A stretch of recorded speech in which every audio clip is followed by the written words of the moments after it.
అధికారంలోకి రావటానికి కారణమైన నెల్లూరుకి తన వంతుగా కృషి చేయాలి అని చెప్పి ఈ రాజకీయాల్లోకి రావటం జరిగిందండి. కార్యకర్తలకు ప్రతి సంవత్సరము తన సొంత నిధుల నుండి 10 కోట్ల రూపాయలు అనౌన్స్ చేసి ఆ విధంగా అది మాట చెప్పిన విధంగా ప్రతి ఒక్కరికి చేసుకుంటూ వెళ్తున్నారు.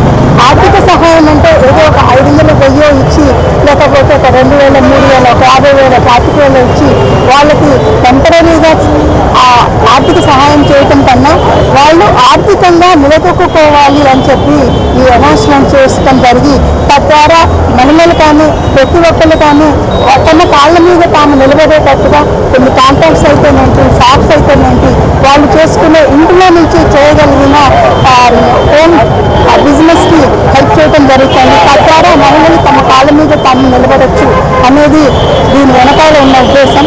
ఈ అనౌన్స్మెంట్ ఏదో ఎన్నికల ముందు ఎన్నికల కోసం ఓట్ల కోసం చేసిన అనౌన్స్మెంట్ కాదండి.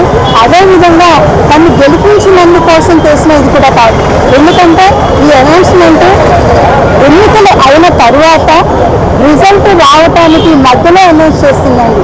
అంతేగాని ఓట్ల కోసం కాదు, ఓట్లేసి తను గెలిపించారని చెప్పి చేయటం కూడా కాదు. నెల్లూరుకు చేయాలి అనుకున్నారు, ఆ విధంగా ముందుకెళ్ళటం జరుగుతుంది. అభివృద్ధి అనేది ప్రతి విధంగా అందరికీ మంచి రోడ్లు అయితేనేనండి, మంచినీటి సదుపాయాలు అయితే కానివ్వండి, లేకపోతే ఉన్నతమైన విద్యని పిల్లలకి అందించాలని పోయిన సంవత్సరం BRCని రెన్యువేట్ చేసి చాలా హంగులతో చేయటం జరిగింది.